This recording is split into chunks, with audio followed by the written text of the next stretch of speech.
भाई ये है हमारा ट्रिप जो गए थे हम ऋषिकेश के ट्रिप पे, ऋषिकेश मसूरी ट्रिप पे। उसके Q&A जो मैंने कहा था कि मैं करूँगा Q&A, क्वेश्चंस मतलब क्वेश्चंस का आंसर किया जाएगा इसमें, और ओवरऑल एक्सपीरियंस में इसमें मैं डालूंगा।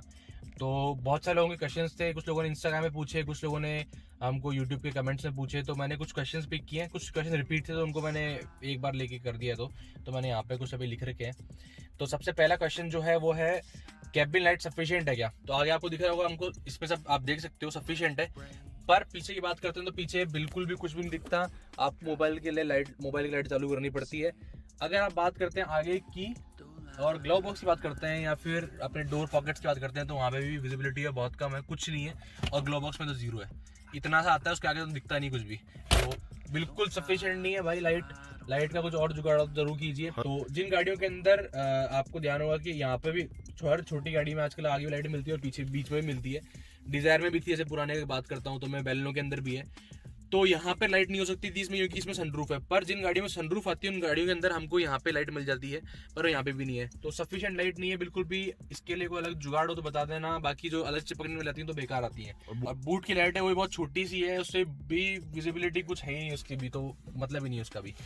अब बात सेकंड क्वेश्चन है हमारा, एक भाई ने पूछा है हेडलाइट आपकी सफिशिएंट है क्या, हेडलाइट आपकी कौन सी है? तो मैं बता देता हूँ आपको, मैंने लो बीम अपग्रेड कर रखे थे उस टाइम पे। तो लो बीम में जो डले हुए थे क्रिस्टल की 55 वाट की HID लगी हुई थी, जिनका कलर टेम्परेचर था 6000 केल्विन। वो मैंने मंगवाई थी, उसकी डिटेल आपको डिस्क्रिप्शन में मिल जाएगी। वीडियो प्रॉपर बनाया हुआ है, कैसे लगाना है क्या करना है वो सब कुछ मिल जाएगा आपको।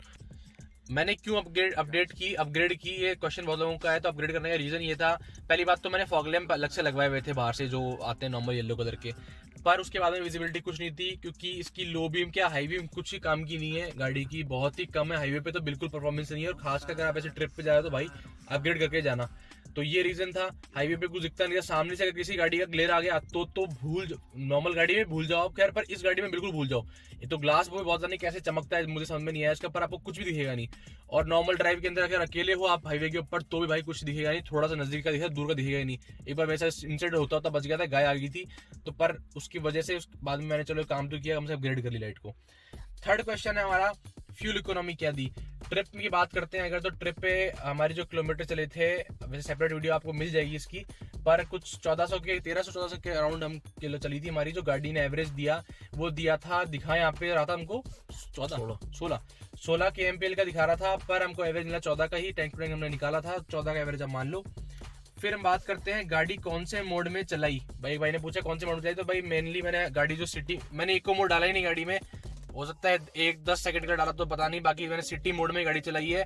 बस माउंटेन्स पे चढ़ते टाइम पे मैंने स्पोर्ट मोड डाल दिया था, क्योंकि मेरे को थोड़ा सा डाउट हो रहा था, 4 बंदे थे, लगेज भी था थोड़ा साथ में, तो मेरे को डाउट हुआ तो मैंने स्पोर्ट मोड डाल दिया था चढ़ाई वढ़ाई के ऊपर।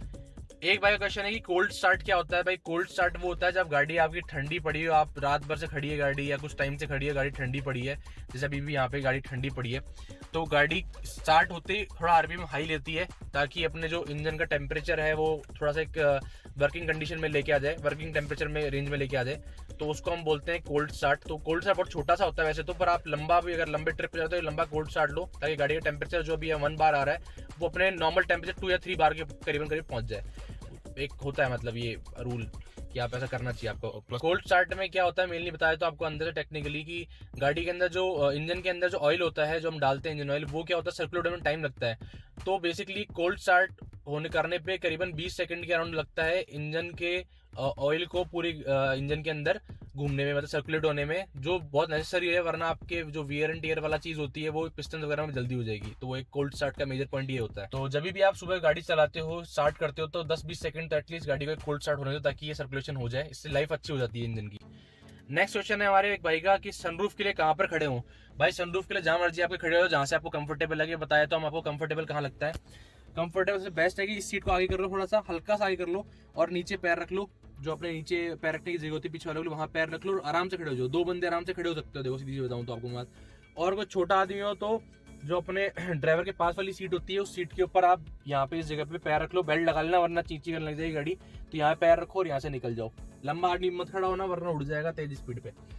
तो ये हो गया सनरूफ की बात। अब बात करते हैं, भाई ने पूछा नेक्सॉन ऑफ रोडिंग के लिए कैसी है? तो ऑफ रोडिंग के लिए भाई सही है, शॉकर वॉकर सही काम करते हैं, मतलब गाड़ी का ऐसा कुछ नहीं, अनस्टेबल नहीं लगती, आप ऑफ रोडिंग कर सकते हो गाड़ी से। तो मेरे को ऑफ रोडिंग में कोई कमी नहीं लगी गाड़ी के अंदर, और ऐसी कोई खास कैपेबिलिटीज भी नहीं लगी गाड़ी की, क्योंकि ग्राउंड क्लियरेंस अच्छा है तो उससे बेनिफिट्स मिल गए मुझे अधिकतर सारे। तो और बाकी गाड़ने वाड़ने का ही होता है ऑफ रोडिंग के ज़्यादा। तो बाकी परफॉर्मेंस वाइज सही है। मिट्टी विट्टी में मैंने कोई ज़्यादा घुसाई नहीं की, ज़्यादा ही खेत वगैरह में घुसा दी, ऐसा कुछ किया नहीं मैंने। पर ओवरऑल अगर बात करते हैं तो ऑफ रोडिंग के लिए गाड़ी बढ़िया है नेक्सॉन, ग्राउंड क्लियरेंस के, मेजरली ग्राउंड क्लियरेंस के कारण। साथ ही एक भाई का क्वेश्चन और था, उसको भी ऐड कर देता हूँ इसमें, ऑफ रोडिंग के रिलेटेड ही है कि ट्रैक्शन कंट्रोल और ABS EBD। तो भाई वो ट्रैक्शन कंट्रोल जो है अपना ऑफ रोडिंग में भी काम आता है, बढ़िया काम आता है और सही काम आता है। तो ये बहुत ऑफ रोडिंग के लिए कैपेबिलिटी नेक्सॉन की यही है कि ट्रैक्शन कंट्रोल और ABS EBD काम आ जाता है। साथ ही ग्राउंड क्लियरेंस होना अलग बात होती है, पर एक डिपार्चर एंगल जो गाड़ी, जैसे अराइवल डिपार्चर एंगल क्या होता है, जैसे गाड़ी आप चढ़ा रहे हो किसी भी एंगल, किसी भी खुर्रे पे चढ़ा रहे हो या कहीं भी चढ़ा रहे हो, तो गाड़ी क्या होता है आगे से हट जाती है। आपने देखा होगा बहुत होंडा सिटी वगैरह जो लंबी गाड़ी हट जाती है, पीछे से हट जाती है। इस गाड़ी का अराइवल डिपार्चर एंगल बहुत सही है, चढ़ाते टाइम पे या बैक लेते टाइम पे कहीं पे भी गाड़ी आगे या पीछे से कहीं से भी नहीं अड़ी, तो उससे भी आप टेंशन मुक्त गाड़ी चला सकते हो कि कहीं अड़े ना अड़े, वो कोई टेंशन नहीं है आपको। नेक्स्ट भाई का क्वेश्चन है, स्पीड क्या चलाई आपने, स्पीड कितनी गई, टॉप स्पीड क्या गई? तो भाई बता देता हूँ आपको मैं। साथ ही इसने पूछा है, वाइब्रेशन का भी पूछा है भाई ने, तो बता देता हूँ कि 120 के हाईवे था, हमको 120 गाड़ी चले, 120 के बाद में तो चलाने की हिम्मत ही नहीं हुई। रीजन 120 से ऊपर जाने के बाद में गाड़ी वाइब्रेशन करने लगी बहुत ज़्यादा, तो मतलब आप चला जाते डर लगने लगे कि यार नहीं कुछ हो जाएगा। तो 120 से ऊपर जाते वाइब्रेशन आता है बहुत बुरे वाला गाड़ी के अंदर, तो स्पीड हम 120 से ऊपर लेके गए नहीं, और वाइब्रेशन भाई भरमार है गाड़ी के अंदर 120 की स्पीड पे। फिर है पुलिंग पावर ठीक है सिटी मोड के अंदर, पर अगर आप चढ़ाई वढ़ाई पे जाते हो तो मैं रिकमेंड करूंगा, एवरेज जरूर थोड़ा माइलेज ड्रॉप होगा आपका, पर आप स्पोर्ट्स मोड में ही गाड़ी को चलाओ, स्पोर्ट मोड में ही गाड़ी को चलाओ तो बेटर रहेगा, ताकि आप थोड़ा कॉन्फिडेंट रहो। और बाकी एक लैग रहता है, मैंने अपने वीडियो में इंक्लूड किया, आप देख लेना मेरे ट्रिप वाली वीडियो, जिसकी लिंक आपको डिस्क्रिप्शन मिल ही जाएगी। उसके अंदर मैंने बताया कि गाड़ी जब चढ़ा रहा हूँ तो एक लैग आ रहा है, टर्बो लैग, वो कितना दिक्कत वाला है, और एक साथ में एक दूसरा लैग और है, वो क्या लैग है आप चेक करो उस वीडियो के अंदर, क्योंकि आप बहुत जरूरी चीज़ है वो।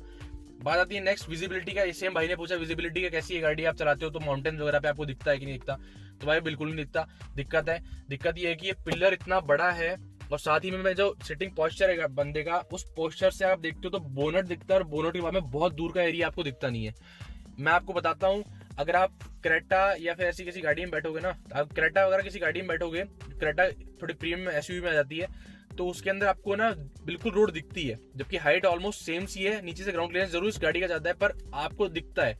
इस गाड़ी में दिखता ही नहीं है कि आगे क्या है। तो एक बार तो मेरे को मदद लेनी पड़ी, एक भाई को मैंने सनरूफ के अंदर से बाहर निकाला, और मैं तो देख आगे कितनी जगह वगैरह, तो एक सनरूफ का फायदा मिल गया। पर इसके ए पिलर की वजह से और ये पिलर जो है, इन दोनों का कॉम्बिनेशन इतना गंदा होता है कि आपको पता ही नहीं पड़ता इस एरिया से इस एरिया तक हो क्या रहा है। तो ये एक इशू है, प्लस आपको यहाँ से भी नीचे का दिखता नहीं है, तो चल खोल के आप देख सकते हो। पर विजिबिलिटी के मामले में नेक्सॉन को ज्यादा तारीफ तो कर ही नहीं सकता, नेक्सॉन की बुराई करूंगा इस चीज में, तो कि विजिबिलिटी में बहुत दिक्कतदायी गाड़ी है, मस्कुलर लगती है वो गाड़ी, पर ऐसी जगह पे गाड़ी की ये दिक्कतें आपको फेस करने को मिलेंगी।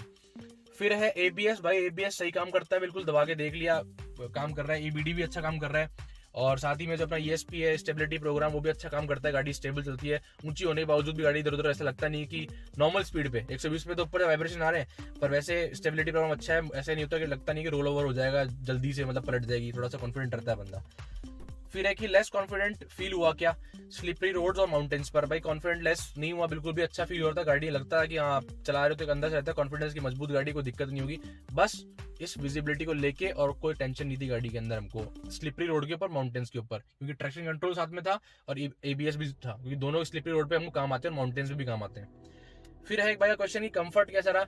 गाड़ी के अंदर कंफर्ट सबको पता है, कुछ बोलने की जरूरत नहीं, नो डाउट एक नंबर है। सीटिंग पोस्चर अच्छा है गाड़ी का।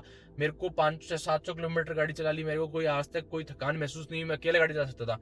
चलाने को हम 4 बंदे, चारों के चारों ड्राइवर थे, पर कोई दिक्कत नहीं थी, मैंने अकेले गाड़ी चलाई, मेरे को दिक्कत ही नहीं हुई, मतलब आराम से, कोई बैक पेन ऐसा कुछ भी नहीं हुआ। बात करते हैं पिछले सीट की, तो टोटल हम 4 जने गए थे, तो 5 के हिसाब से मुझे कंफर्टेबल लगती नहीं है, क्योंकि 4 के हिसाब से आती हैं अधिकतर गाड़ियाँ, आप देखोगे 4 के हिसाब से, पीछे वाली 2 के हिसाब से प्रॉपर्ली बनी हुई है, पूरा अच्छा कुशनिंग वगैरह है, और साथ में आपको थाई सपोर्ट मिल जाता है, साथ में यहाँ पे स्पेस मिल जाता है, तो कोई दिक्कत नहीं हुई। पीछे वाले बंदों को भी, आगे वाले बंदों को भी कोई दिक्कत नहीं, सफिशिएंट स्पेस है, आराम से, मोर देन सफिशिएंट बोल सकते हैं।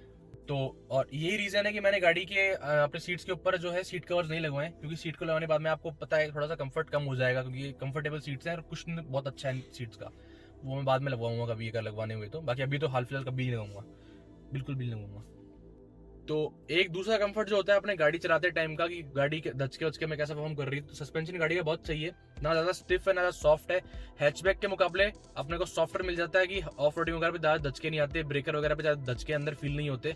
सेकंड, ज्यादा सॉफ्ट नहीं है कि आप गाड़ी चलाओगे तो ज्यादा झूल रही है, इधर उधर सॉफ्ट ऊपर नीचे हो रही है, वो चीज भी नहीं होती। तो ये कॉम्बिनेशन अच्छा है इसका सस्पेंशन का, उसमें कोई डाउट नहीं है। अगर आपने स्कॉर्पियो देखी होगी, स्कॉर्पियो के अंदर आपको पता होगा कि गाड़ी झूलती रहती है, बहुत थोड़े से ब्रेक आते हैं ऊपर नीचे हो जाती है। महिंद्रा की ये गाड़ियां जितनी भी हैं एसयूवीज में, वो चीज़ नहीं है बिल्कुल भी नेक्सॉन के अंदर। अब बात करते हैं, लास्ट आता है हमारा ओवरऑल एक्सपीरियंस, की ओवरऑल एक्सपीरियंस क्या रहा मेरा। तो गाड़ी के अंदर शुरू करता हूँ। म्यूजिक सिस्टम की बात करते हैं, म्यूजिक सिस्टम बढ़िया, एक नंबर काम किया। कोई बस में नेविगेशन नहीं था, बाकी कोई दिक्कत नहीं है हमको। बाकी हमने जुगाड़ निकालता, वीडियो में दिखाया भी है कैसे हमने फोन को रखा था यहाँ पे, बिल्कुल बढ़िया परफॉर्मेंस हमको हर चीज़ की मिल गई। और गाने वाने सुनने में बढ़िया मजा है, तो हमको अलग से कुछ लगाने की जरूरत भी नहीं लगी। माउंटेड कंट्रोल से अच्छा काम आ रहा था। MID वगैरह रात के टाइम पे ज़्यादा आंखों में चुभती नहीं है, कोई दिक्कत नहीं है। बाकी AC वगैरह अच्छा परफॉर्म करती है, इसमें तो कोई डाउट है नहीं। फिर साथ के अंदर हमको यहाँ पे अच्छा खासा स्पेस मिल जाता है, कोई स्पेस की कोई इशू नहीं हुआ। यहाँ पे सारे फोन वगैरह आते हैं, चार्ज वगैरह कर लो यहाँ से। बस एक चीज़ की थोड़ी सी खली वो ये था कि हमको पीछे की तरफ जो है चार्जिंग सॉकेट नहीं मिला, तो वो चीज़ का थोड़ा सा खला, पर फिर भी वो मैनेजेबल है, मैनेजेबल है वो। साथ ही हमको ये मोड मिल जाते हैं, तो अपने मूड के हिसाब से मोड डालो, आराम से आपको भगानी है, कोई भगा रेस करने लग गया तो आराम से स्पोर्ट मोड डालो, खींच लो, तो एक बहुत अच्छा बेनिफिट हमको ये मिल जाता है। साथ ही में बात एक थोड़ी सी ये दिक्कत है कि इस मॉडल के अंदर हमको नाइट वाला वो नहीं मिलता, ऐसा ऊपर नीचे करने वाला, वो चीज़ मिलनी चाहिए थी, चलो वो ठीक है। साथ ही में ऊपर अगर बात करते हो सनरूफ मिल जाती है। सनरूफ के अलग मजे हैं भाई, जिसको सनरूफ का थोड़ा सा बोलते हैं कि क्या फायदा है क्या नहीं है, तो सनरूफ के अलग फील है पूरा। आप घूमने जाओगे तो आपको मजा आ जाएगा।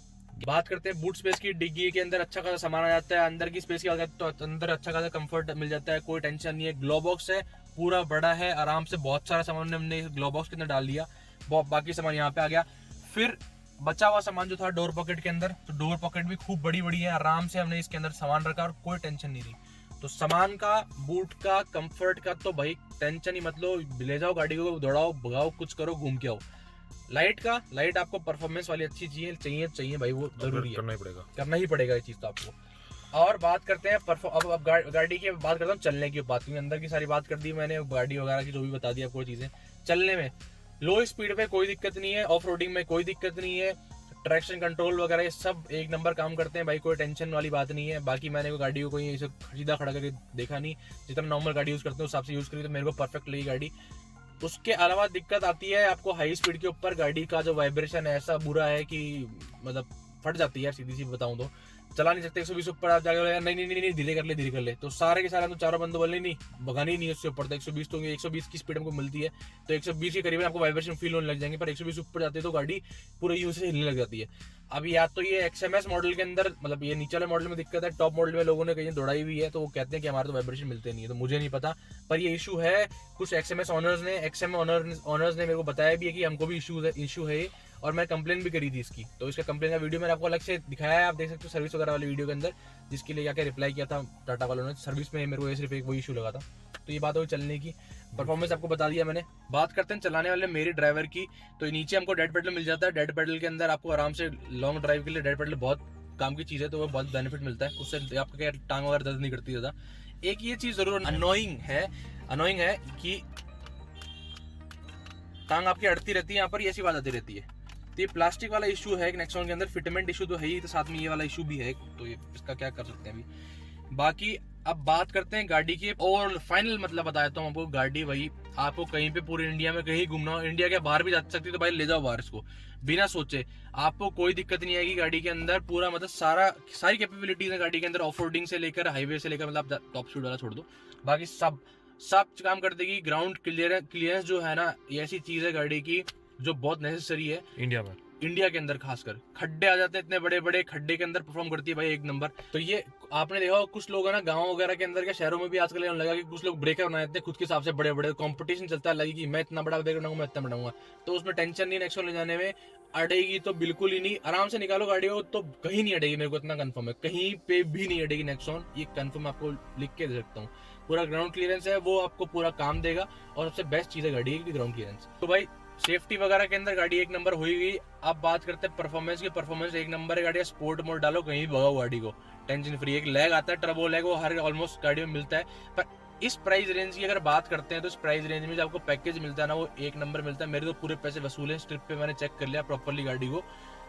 आप भी चेक करो, नेक्सॉन है, लेके जाओ इसको, ऑफ रोडिंग में लेके जाओ इसको, आप घूमने पे लेके जाओ, ट्रिप पे जरूर जाओ नेक्सॉन के साथ में, क्योंकि आपको हर चीज मिल रही है, स्पेस के साथ में, परफॉर्मेंस के साथ में, सेफ्टी भी मिल रही है, आपको कंफर्ट भी मिल रहा है, हर चीज को पैकेज मिल रहा है कंप्लीट, तो जरूर लो। मेरी तरफ से तो रिकमेंडेड है, पूरी नेक्सॉन ले सकते हो भाई आप, और लो ही लो।